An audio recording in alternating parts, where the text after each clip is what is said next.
pero lo de hoy ya veréis que es muy sencillito, ¿vale? Y el impuesto de renta de los residentes lo colgué ayer, ¿vale? Con lo cual ya lo tenéis. Y luego he colgado, o sea, no sé si os habéis impreso, os habéis guardado lo que había colgado de compensación e integración de bases, porque os lo he puesto un poquito mejor explicado, ¿vale? Os he colgado uno nuevo, no sé si lo habéis visto, que está un poquito mejor explicado, ¿vale? Para que lo tengáis más fácil, ¿vale? Bien. Vamos allá. Hola. Vamos allá con el impuesto de patrimonio. El impuesto de patrimonio, ¿vale? Es un impuesto que es desde el año 91, ¿vale? Existe desde el año 91. Lo que pasa es que es un impuesto que siempre ha sido un poco polémico, ¿no? Porque siempre, pues, ¿no? La gente dice, ¿por qué tengo que pagar impuesto de patrimonio si ya pago renta y tal, y no sé qué? Y entonces, y eso es así porque los hechos imponibles son diferentes. La renta grava pues eso, las rentas, los frutos de algo, y el patrimonio grava la titularidad de un patrimonio. Aún así, sí que es cierto, pues hay cierta polémica. Es verdad que el impuesto de patrimonio has de tener mucho patrimonio para pagar mucho impuesto, ¿vale? No es un impuesto excesivamente gravoso, lo que pasa es que es verdad que es un impuesto más bien de control. O sea, una vez que lo presentas, ¿vale? Una vez que la presentas, ¿vale? Que presentas este impuesto, digamos que te tienen controlado, ¿no? Entonces ya saben tus bienes, ya saben tus... Entonces la gente le aterra un poco presentar este impuesto, ¿vale? Ya no por lo que se paga, sino porque, os digo que es, bueno, ya es, ¿no? Es un poco que te fichan. Es verdad que ahora están haciendo muchos requerimientos de gente que no presenta patrimonio, lo tendría que presentar, y le están diciendo, oye, que nos hemos enterado que tienes un patrimonio. Esto suele pasar sobre todo con gente que acaba de recibir una herencia o así. Entonces, a continuación, como los dos impuestos los lleva la Generalitat, la Agencia Tributaria de Cataluña, pues le hacen un requerimiento, ¿vale? Bien, como os digo, es un impuesto que la ley es del año 91.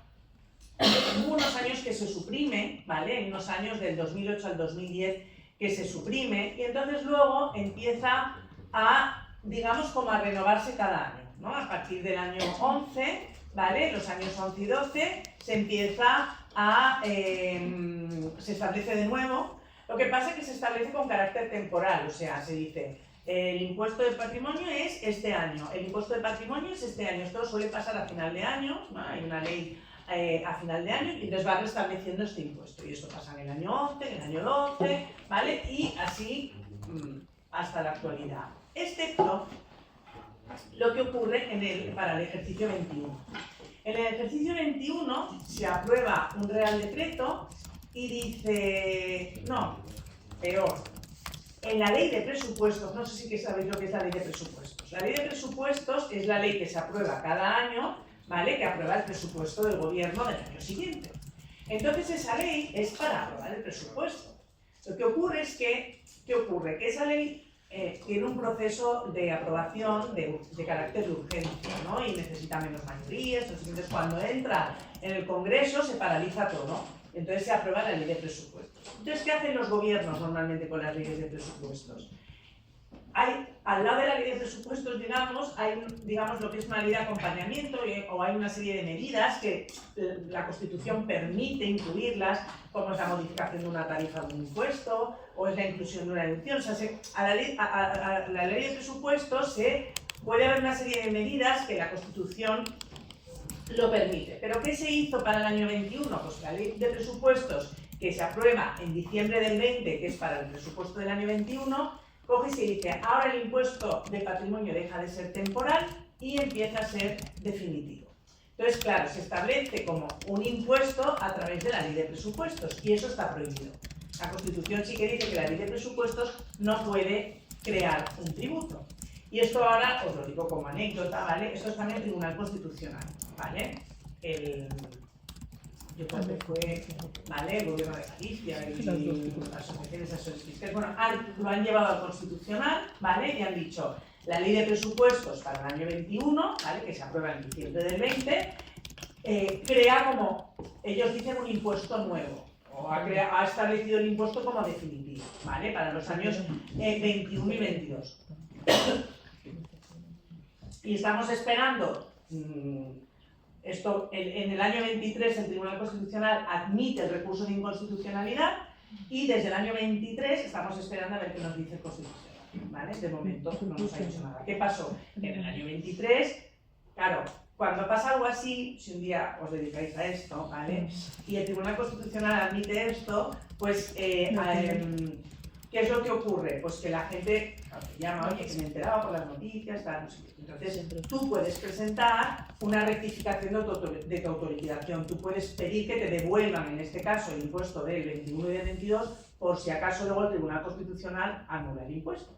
Y entonces, si lo anula, pues devolverá todo ese dinero. Entonces, estamos esperando un poquito a ver qué nos dice el Tribunal Constitucional.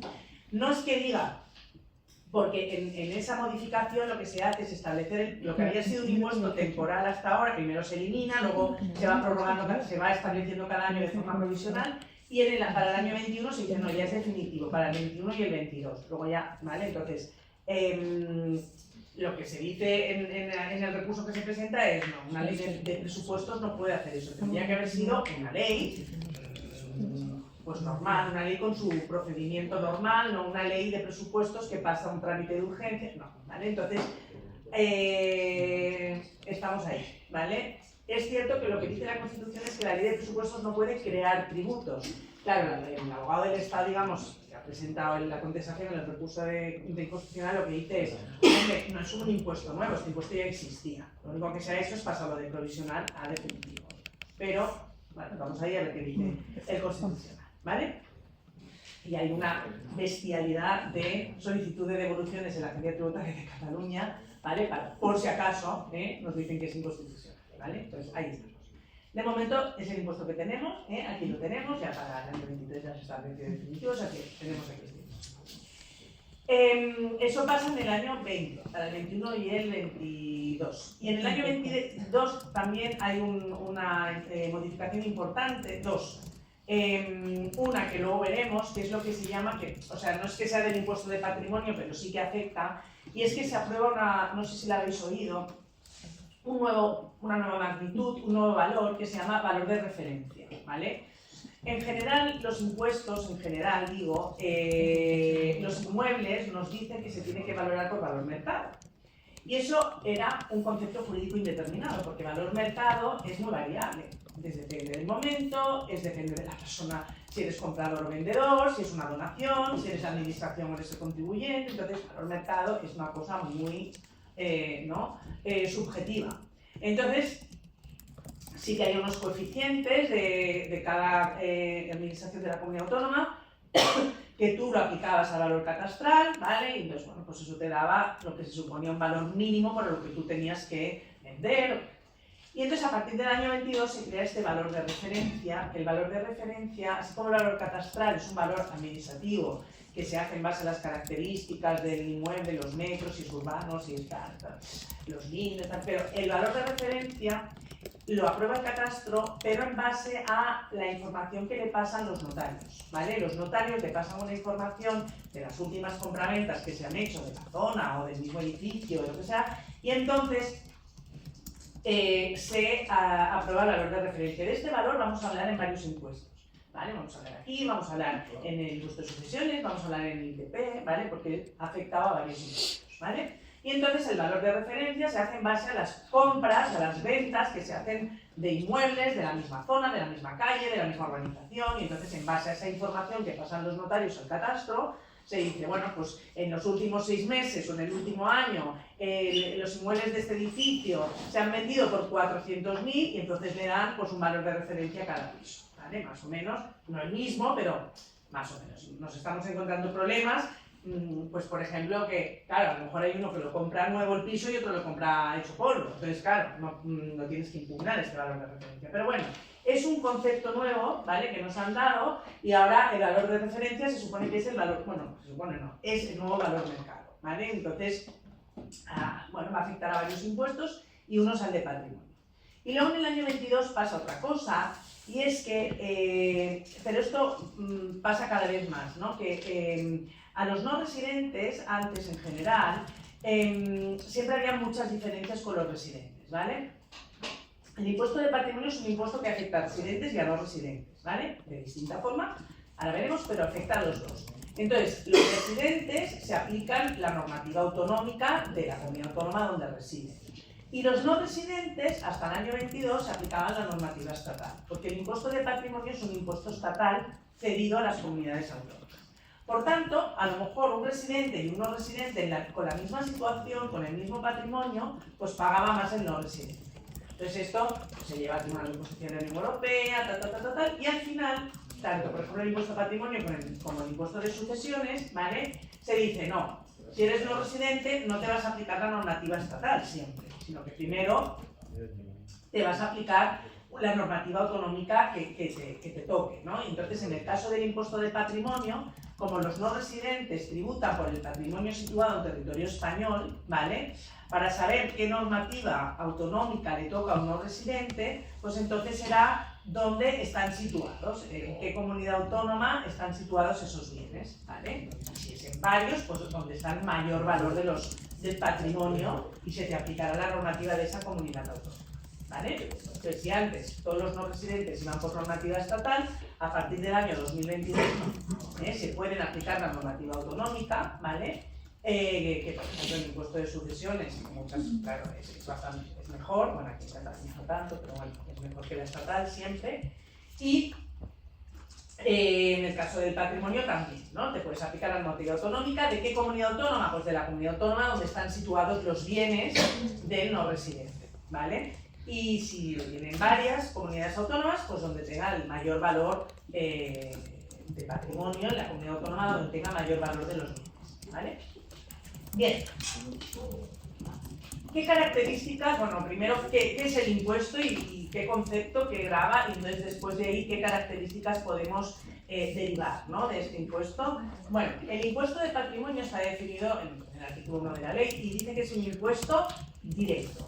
¿Vale? Es un impuesto directo que grava, pues es una manifestación directa de la capacidad económica del contribuyente. ¿Qué manifestación de la capacidad económica? Pues lo que es la posesión de un patrimonio, ¿vale? Ni las rentas, no, aquí es el patrimonio, ¿vale? La titularidad de un patrimonio, ¿vale? Además, nos dice la ley que es un impuesto directo y de naturaleza personal, ¿vale? De naturaleza personal, que eso quiere decir que está relacionado, ¿no? El derecho imponible con la persona, ¿vale? Con la persona, y que, o sea, que no grava solo la cosa, sino que grava un patrimonio en cuanto es titular de una persona y que grava eso, la titularidad de un patrimonio. ¿Y de un patrimonio de quién? De personas físicas, ¿vale? De personas físicas. Por tanto, no recae en personas jurídicas. Las personas jurídicas no pagan impuesto de patrimonio, solo las personas físicas. Pero sí es cierto que es un impuesto, ¿vale? Que grava tanto a residentes como a no residentes, ¿vale? Pero personas físicas, residentes y no residentes, ¿vale? Lo que pasa es que los grava de distinta forma, ¿vale? Esto es lo que vimos un poquito el otro día en el impuesto de renta no residentes. ¿Os acordáis que dijimos que los residentes quedan gravados por la renta mundial, independientemente de donde la obtengan, y en cambio los no residentes por la renta que obtienen en el estado de la fuente, ¿vale? No en el estado de residencia, sino en el estado de la fuente. Pues con el patrimonio pasa lo mismo. Los residentes tributan por el impuesto de patrimonio por todo su patrimonio, ¿vale? Que es la obligación personal de contribuir, independientemente de donde esté ese patrimonio. En cambio, los no residentes tributan solo por el patrimonio que esté en territorio español, ¿vale? Que es la obligación real de contribuir, ¿vale? En todo caso, personas físicas, no personas jurídicas, ¿vale? Y se grava el patrimonio neto, ¿vale? Los bienes, los derechos, todo lo que se tenga, y se le restan las cargas de esos bienes, las deudas de ese sujeto, del contribuyente, ¿vale? Se pueden deducir. Por tanto, patrimonio neto. O sea, es un impuesto directo, es un impuesto personal, grava el patrimonio neto de las personas físicas residentes y no residentes, ¿vale? Por tanto, grava todos los bienes, los derechos de contenido económico, evidentemente, restado las cargas, los gravámenes de los bienes y las deudas que tenga el sujeto, ¿vale? Es un impuesto, ¿vale?, que afecta a residentes y no residentes, ¿vale? Y es un impuesto periódico. Es un impuesto periódico porque devenga el 31 de diciembre, ¿vale? Lo que ocurre es que hay una diferencia con el IRPF, ¿vale? Porque es un impuesto periódico, porque grava el patrimonio existente a 31 de diciembre, pero a su vez es un impuesto que se llama estático, ¿vale? Es decir, grava el patrimonio que tienes a 31 del 12. Es como una foto, ¿vale? Lo que has tenido antes no, sino lo de 31 del 12. Por eso, ¿os acordáis cuando vimos el IRPF que dijimos? Devenga el 31 de diciembre, salvo que fallezca la persona antes. Entonces, devenga en ese momento. Y sus herederos tendrán que presentar la renta al año siguiente. El impuesto de patrimonio, no. El impuesto de patrimonio es periódico en el sentido que devenga el 31 de diciembre, pero a su vez es estático. Si la persona fallece antes del 31 de diciembre, no nace la obligación de presentar, de pagar el impuesto de patrimonio, ¿vale? Por tanto, a 31 de diciembre. ¿Sí? Si la persona fallece antes, no tiene que presentar impuesto de patrimonio, ¿vale? Por tanto, el impuesto de patrimonio se devenga al 31, en ese momento se hace una foto y es cuando devenga, ¿vale? Es periódico, pero instantáneo, ¿vale? Es un impuesto individual, es decir, no se permite la tributación conjunta. Aquí no se hace tributación conjunta, ¿vale? Sino que es un impuesto individual, ¿vale? Esto ya os lo he dicho un poco, es un impuesto estatal, ¿vale? Está establecido y regulado por el Estado, lo que pasa es que está cedido a las comunidades autónomas, ¿vale? Está cedido el rendimiento, está cedida la gestión y parte de la normativa. Pueden regular algo, las comunidades autónomas, por ejemplo, la tarifa, la pueden regular, ¿vale? Es un impuesto progresivo, hablando de tarifa, es decir, cuanto más patrimonio tienes, más pagas, ¿vale? Y es un impuesto que se aplica en todo el territorio español, ¿vale? En todo el territorio español sí que es verdad que hay especialidades, en País Vasco, Navarra, también alguna Ceuta y Melilla, pero, bueno, País Vasco, Navarra no es que haya especialidades, es que hay un régimen tributario foral diferente, ¿vale? Ceuta y Melilla hay algunas especialidades, ¿vale? Y se rige por el principio de territorialidad, es decir, el punto de conexión es la residencia habitual del contribuyente, ¿vale? Que la ley de patrimonio no establece unos criterios distintos, sino que son los criterios que vimos para el IRPF, ¿vale? Por tanto, es residente la persona según las normas de IRPF. Entonces, el residente según las normas de IRPF, si tiene un patrimonio gravado por el impuesto, pues tendrá que presentar el impuesto por todo su patrimonio, independientemente de dónde lo tenga, en territorio español o fuera, ¿vale? Tiene que grabar, declararlo todo, ¿vale? Patrimonio neto, ¿vale? Y si eres no residente, pues entonces solo el patrimonio situado en territorio español, ¿sí? Vale. Sujetos pasivos, más o menos lo hemos visto. Personas físicas, ¿vale? Personas jurídicas, no. Y personas físicas que tienen la residencia habitual en territorio español, entonces tributan por la totalidad de su patrimonio, o personas físicas no residentes, que entonces solo tributan por la parte o por los bienes que tienen en territorio español. Esos serían los sujetos, por los bienes que tienen en patrimonio español, o los derechos que deban ejercitarse o que puedan ejercitarse en territorio español, ¿vale? Tributan, digamos, con todo lo que está relacionado en el territorio español. Entonces, aquí normalmente los sujetos no residentes en territorio español están obligados a nombrar un representante, ¿vale? Están nombrados un representante ante la administración, tal. Entonces, ¿cuándo están obligados? Pues cuando operan a través de un establecimiento permanente, esto pasa igual que en el impuesto de renta a no residentes, o cuando la administración lo requiera, pues por la cuantía del patrimonio o por las características de ese patrimonio, por lo que sea, ¿vale? Entonces tienen que nombrar un representante, ¿vale? Y bueno, lo que os he dicho, o sea, si el no residente tiene un patrimonio aquí, en territorio español, tributa por el patrimonio de aquí y se podrá aplicar la normativa de la comunidad autónoma donde tiene ese patrimonio. Si es en varias comunidades autónomas, pues podrá optar por la comunidad autónoma o por la estatal. Siempre puede optar. ¿Pero qué comunidad autónoma? Pues donde está el mayor valor de su patrimonio. ¿Vale? Si es en varias comunidades autónomas. No es que se vaya aplicando, cada impuesto se presenta una vez. Entonces, ¿vale? Vale. Bien.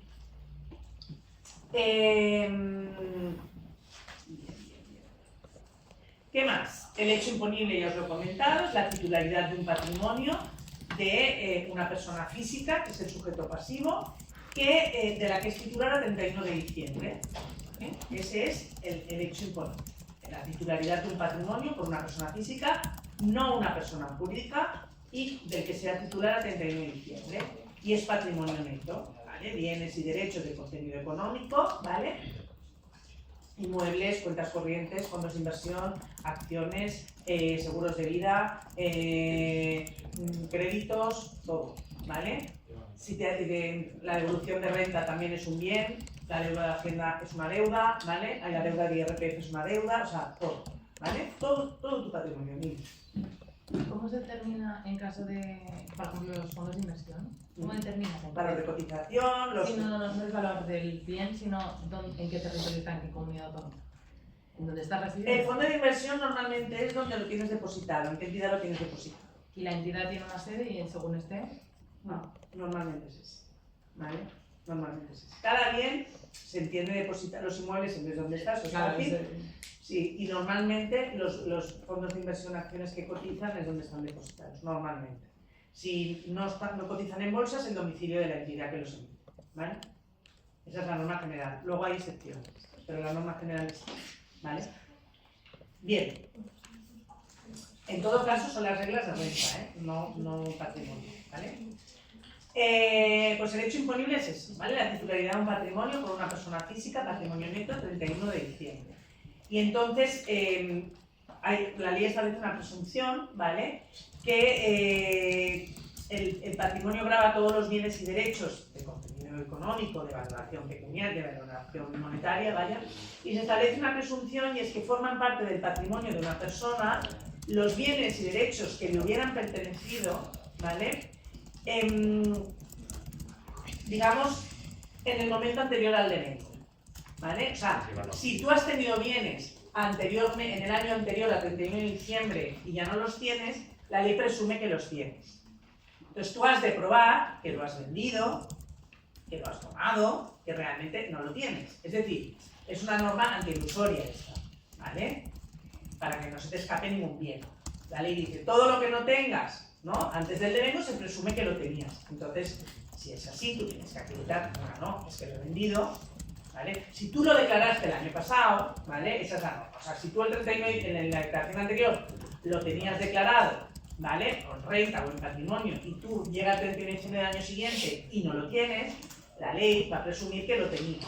Entonces vas a ser, si la administración te lo requiere, vas a ser tú que tienes que acreditar, pues no, mire, lo he vendido por valor de mercado, se lo he regalado a mis hijos, a mi pareja, a quien sea, ¿vale? Y eres tú que lo tienes que creer. Si no, se presume que sigues teniendo el mismo patrimonio, ¿vale?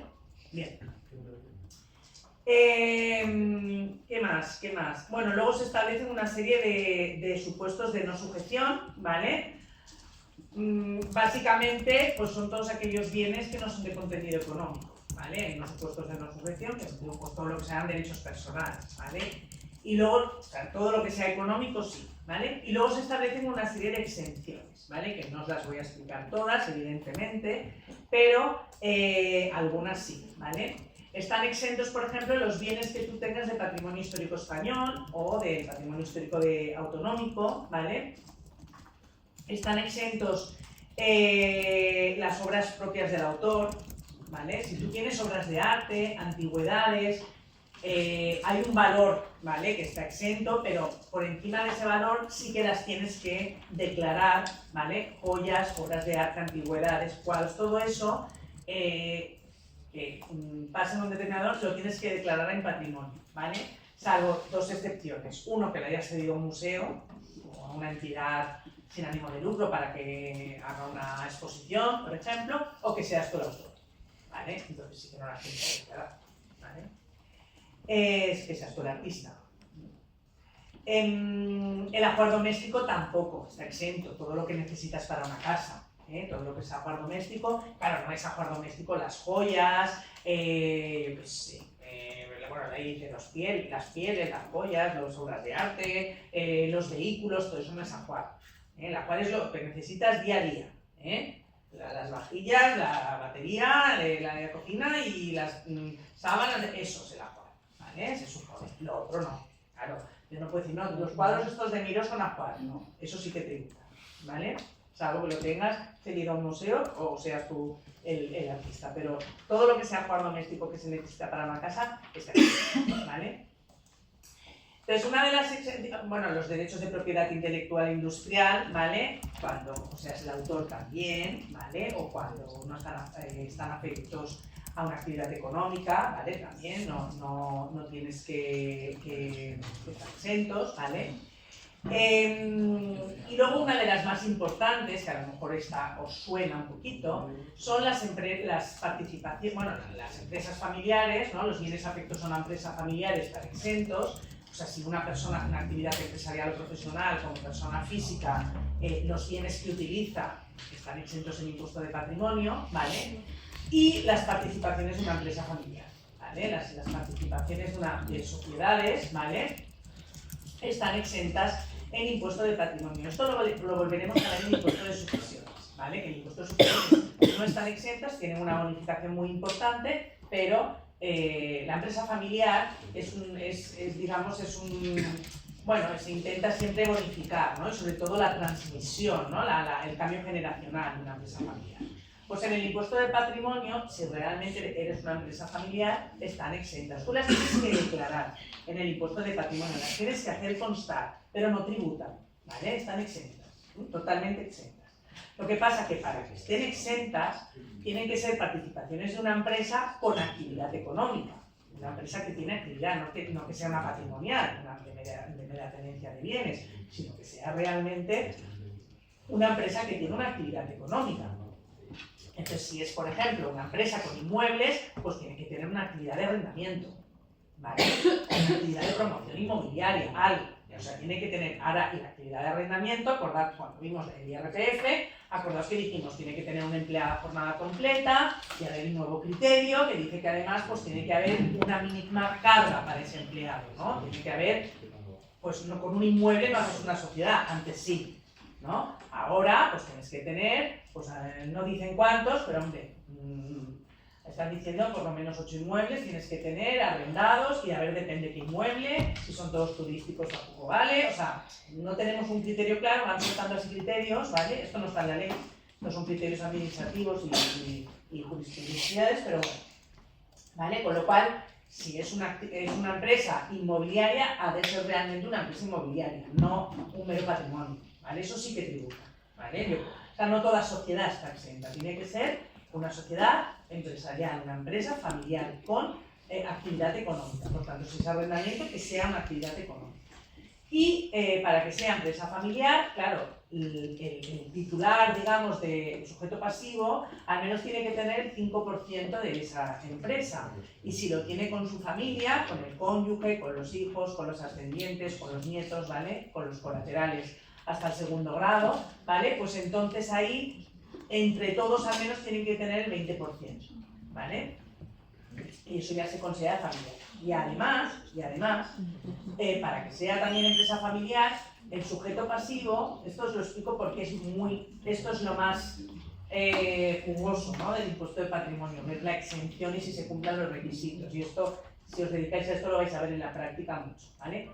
Entonces, para que sea empresa familiar, pues eso, tiene que tener actividad económica, tiene que ser pues, un 5% de sujeto pasivo o 20% del grupo familiar, 20%, y el contribuyente, el sujeto pasivo, tiene que ejercer funciones de dirección, ¿vale?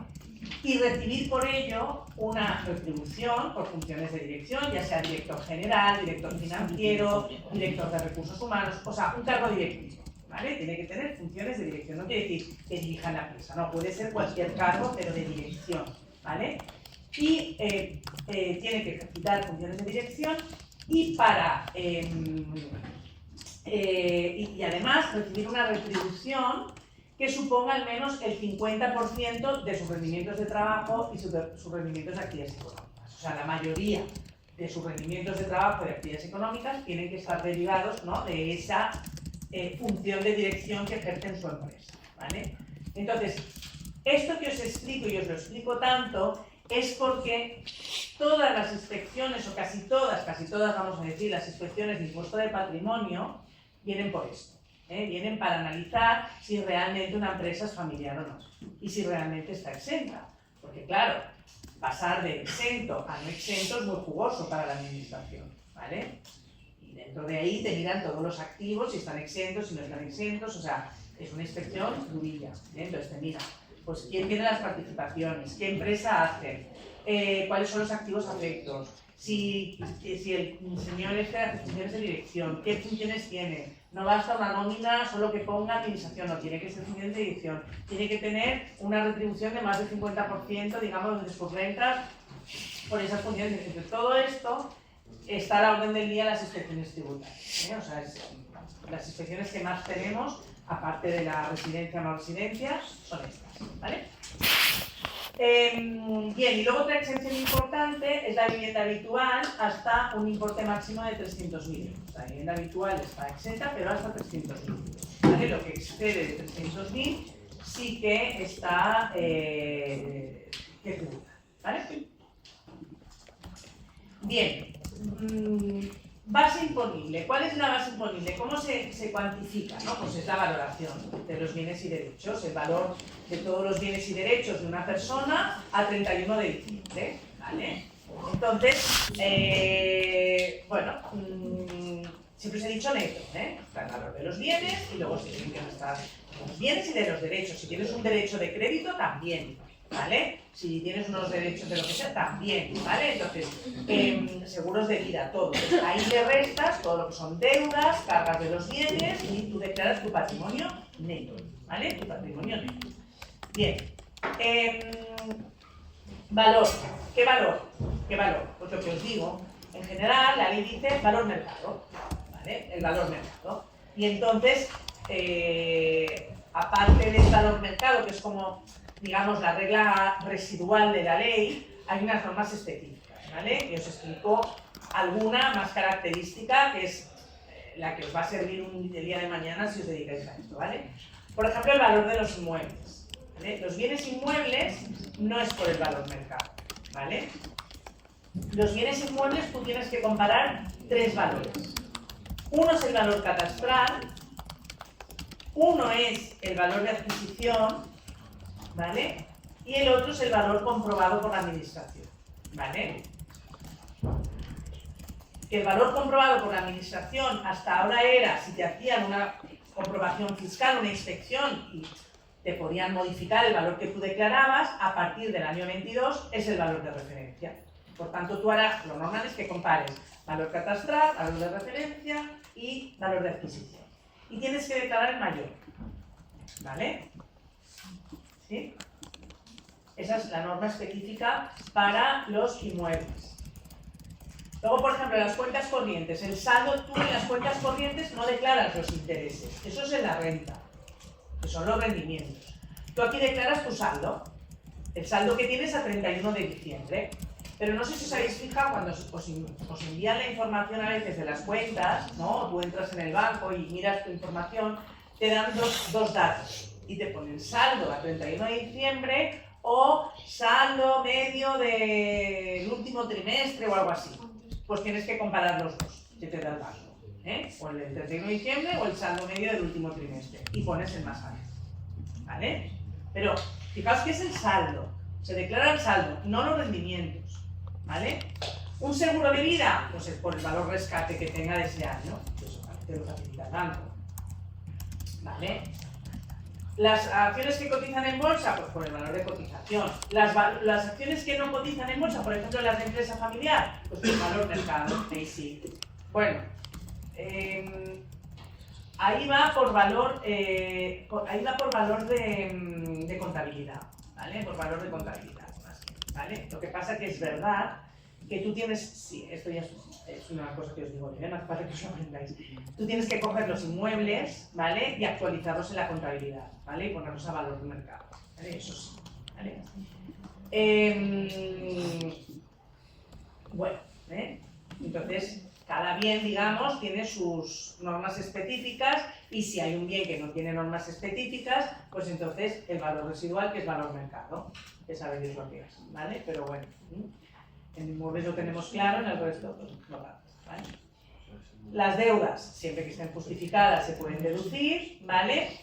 Y se considera deuda deducible la cuota del IRPF, ¿vale? En cambio, si te sale la renta a devolver, también es una devolución que la tienes que poner en el impuesto de patrimonio, es un derecho que tienes de recibir esa devolución y lo tienes que poner, ¿vale? Vale, una vez que tenemos valorados todos nuestros bienes, base liquidable, ¿vale? Base liquidable, que acordáis que era la base imponible menos las reducciones que establece la ley. Entonces, estas reducciones básicamente sí que las pueden establecer las comunidades autónomas. La más importante, hay dos más importantes. Una es un mínimo exento. Hay un mínimo exento que no tributas, ¿vale? O sea, una vez que tienes valorados todos tus inmuebles, te quitas las reducciones. Y una es una reducción que es un mínimo exento, que la estatal lo pone en 700.000 euros, ¿vale? Tú valoras todo tu patrimonio y le restas 700.000 euros. Lo que pasa es que en Cataluña son 500.000. ¿Vale? Como las comunidades autónomas lo pueden regular, Cataluña lo ha regulado y lo ha empeorado, ¿vale? Entonces tú coges todas tus bienes, tus deudas, todo lo valoras según la norma que te dice y le restas las reducciones. Base imponible, el valor de todos los bienes, patrimonio neto, eso es la base imponible, restas las reducciones y te da la base liquidable. Y las reducciones más importantes es el mínimo exento y luego está la... bueno, ya está, pues sí, ¿vale? La del mínimo exento, ¿vale? Bueno, la vivienda que está exenta hasta 300.000, con lo cual esa también, ¿vale? Se tributa a partir de eso, ¿vale? Le quitas las reducciones y te da la base liquidable, y a la base liquidable le aplicas la tarifa. Y es un impuesto progresivo. Cuanto más patrimonio, más pagas. Y la tarifa la pueden regular las comunidades autónomas, ¿vale? Y Cataluña, por supuesto, la regula, ¿vale? Pero fijaos que es un impuesto que el tipo máximo está en el 3,5%. O sea, no... ¿vale? Y el 3,5% en la estatal lo paga la gente que tiene un patrimonio de 10 millones de euros, ¿vale? O sea, que no es un impuesto, ¿vale?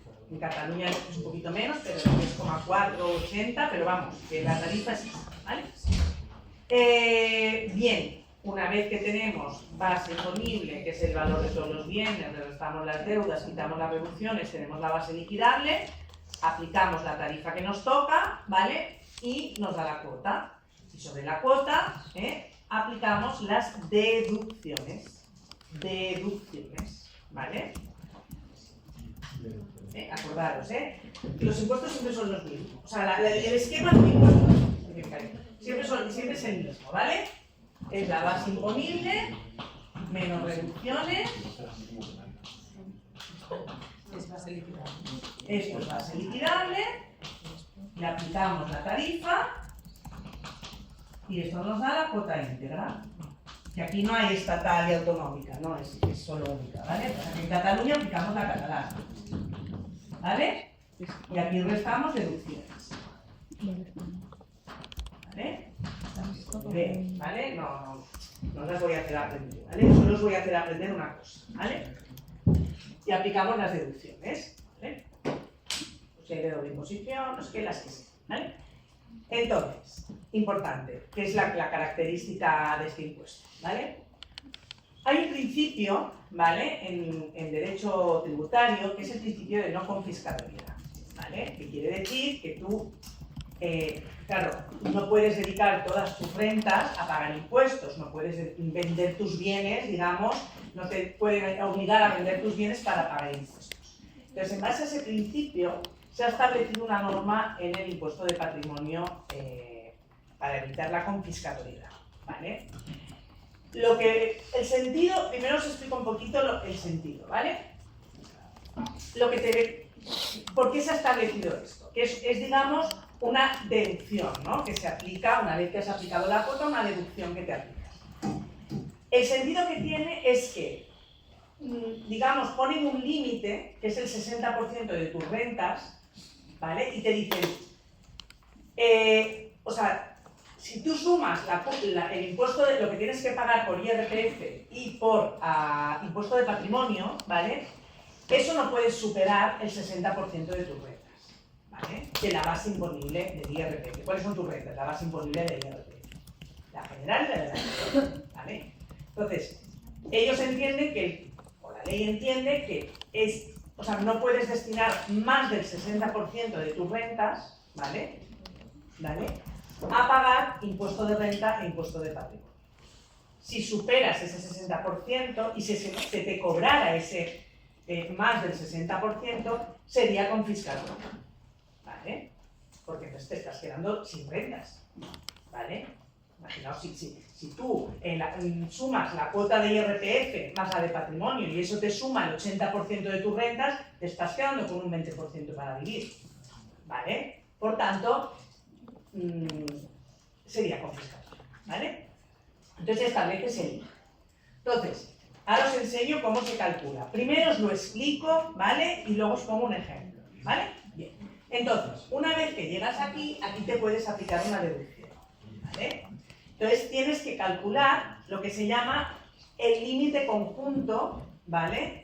De las cuotas de impuesto de patrimonio y de renta. Se llama así, ¿vale? Para evitar la confiscatoriedad, ¿vale? Se aplica a aquellos sujetos pasivos que tienen que pagar IRPF y que tienen que pagar impuesto de patrimonio, ¿vale? Los dos. Entonces, llegados a este punto, se suma la cuota del IRPF y la cuota del impuesto de patrimonio. La total, la cuota en IRPF, la estatal, la autonómica, la del ahorro, la de todo, ¿vale? Tu cuota total. Sumas cuota del impuesto de patrimonio y cuota del IRPF, ¿vale? ¿Vale? Y luego sumas, o tienes en cuenta, la base imponible del IRPF, la general y la del ahorro. ¿Sí? Y calculas el 60% de esa base imponible. ¿Vale?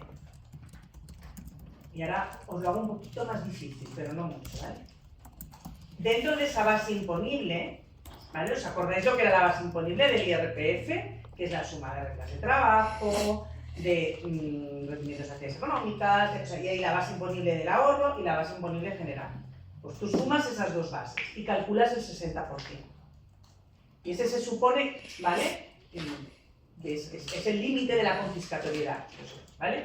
Lo que pasa que dentro de la base imponible, a efectos del cálculo de este 60%, no se incluyen determinadas rentas, ¿vale? Por ejemplo, no se incluyen las ganancias y pérdidas patrimoniales por transmisiones de bienes adquiridos con más de un año de antelación, ¿vale? No se incluyen en esa base las ganancias y pérdidas patrimoniales, ¿vale? De bienes, de elementos patrimoniales adquiridos con más de un año de antelación a la fecha de transmisión, ¿vale? Eso no se incluye, ¿vale? Porque se supone que eso es como extra, ¿vale?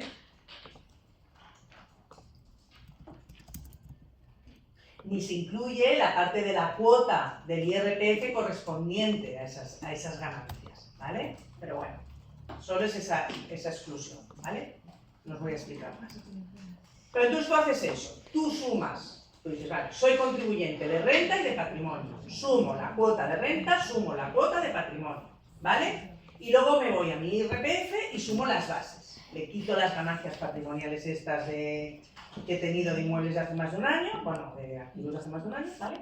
Y entonces, las dos cuotas no pueden exceder el 60% de la base, ¿vale? Del IRPF. Si no excede, a mí no pasa nada, yo pago lo que resulta de impuesto de aquí, ¿vale? O sea, yo he llegado a este punto, yo tengo la cuota íntegra del impuesto, y digo, venga, voy a sumarla a la del IRPF. Y me da lo que sea. Ahora haremos un ejemplo. Vale, ¿tengo que pagar esta cuota? No, tengo que calcular cuánto es el 60% de mi base en renta. ¿Vale? Y si no excede, esto no excede el 60%, pago esta cuota. Si excede, se aplica una reducción en el impuesto de patrimonio. Bueno, que más bien es una reducción, pero bueno, ¿vale? Y se reduce esta cuota, ¿vale? En ese exceso. Lo que pasa es que hay un límite, ¿vale? Yo siempre tengo que pagar el 20% de lo que me salga de aquí, de la cuota íntegra. O sea, el límite es el 80%, ¿no? Yo le resto el 80% a esto y el 20% es el límite que yo tengo que pagar, ¿vale? Vamos a hacer, o sea, como una cuota mínima, que no es reducible, ¿vale? Por tanto, la confiscatoriedad luego se la saltan mucho, ¿vale? Vamos a hacer un ejemplo que os he preparado muy fácil, ¿vale? Para que lo veáis.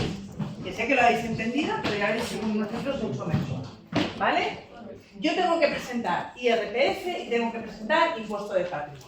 Imaginaos que mi cuota de IRPF son, he puesto 4.000 euros. ¿Vale? Tengo pocas rentas. Ahora, tengo un patrimonio brutal. Entonces yo, pues la cuota del impuesto de patrimonio son 69.000. ¿Vale? Sumo las dos cuotas, ¿vale? Y esto me da 73.000. ¿Vale? Ya tengo mis dos cuotas. Entonces, claro, dices, tengo que pagar a Hacienda 73.000 euros. ¿O no? Vamos a ver qué se hace, ¿vale? Me voy a mi declaración de IRPF y cojo la base del IRPF, ¿vale?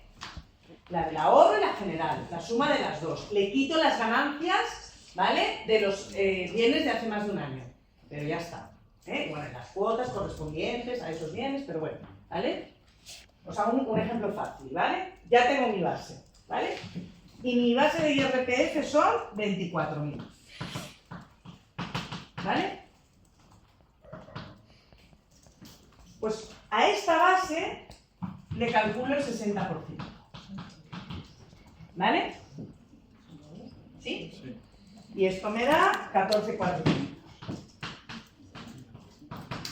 Y este es el límite. El 60% de la base del IRPF es mi límite. ¿Vale? Que yo tengo que pagar en el impuesto de patrimonio. Entonces yo cojo la suma de las cuotas, 73.000, y lo comparo con el límite, 14.400. ¿Excede? O sea, ¿las cuotas del IRPF exceden del 60% de mi base, de mis rentas? Excede, ¿vale? Es superior. En este caso es cuando se hace la reducción del impuesto de patrimonio, ¿vale? ¿Vale? Hay un exceso aquí, si restáis esto, hay un exceso, estoy pagando como 50 y pico mil más, ¿no? Pues eso es lo que no puede ser.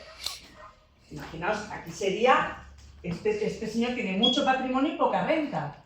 Imaginaos si tiene que pagar 73.000, vamos, que tampoco me da pena, pero bueno, bien, si tienes mucho patrimonio, pero, ¿vale? Sería confiscatorio. Entonces, al final, claro, tienes que vivir, ¿no? Entonces, si tú tienes que pagar por impuestos 73.000 y el 60% de tus rentas son 14.400, hombre, ¿lo estáis entendiendo? ¿Sí que sí? Venga. Entonces, tú comparas estas dos y dices, excede. En este, si no excede, pues no pasa nada, tú pagas lo que te toque de impuesto de patrimonio. Y si excede, es cuando puedes aplicar la reducción en el impuesto de patrimonio, ¿vale? O la deducción. Reduces la cuota, es una deducción, ¿vale? Entonces, luego dices, ¿cuánto sería? Bueno, pues los 14.400, pero no es eso, ¿vale? Hay un mínimo. ¿Qué cuota es la del impuesto de patrimonio? ¿Qué cuota me salía? 69.000. ¿Vale? Pues aquí haces dos cosas, o calculas el 20 o calculas el 80 y se lo restas, ¿vale? Da igual, aquí como lo he hecho, pues voy a poner el 80. Venga, o bueno, con el 20. Si haces el 20% ya te sale directo, ¿vale? Que es 13.800. ¿Vale? Si no, pues haces el 80 y se lo restas, ¿vale? Coges 69.000, calculas el 80% que te da, lo digo, 55.200 y se lo restas a los 69.000, ¿vale? Y te da lo mismo, 13.800. O sea, el mínimo es el 20% de la cuota, ¿vale? Entonces tú, este es el mínimo que tienes que pagar por impuesto de patrimonio, en vez de los 69.000. Te dejan reducir, ¿vale? ¿Sí? Esto es si excede las cuotas de impuesto de patrimonio y renta sobre el 60% de tu base del IRPF, excluidas las ganancias patrimoniales de activos de más de un año. Entonces, si llegados a este punto excede, tienes que calcular tu cuota mínima de impuesto de patrimonio. Entonces tú coges la cuota de impuesto de patrimonio, calculas el 20 y eso es lo que tienes que ingresar, ¿vale? Con lo cual acabas pagando 13.800 más 4.000, ¿vale? Te restas el 80%. Y es esa deducción.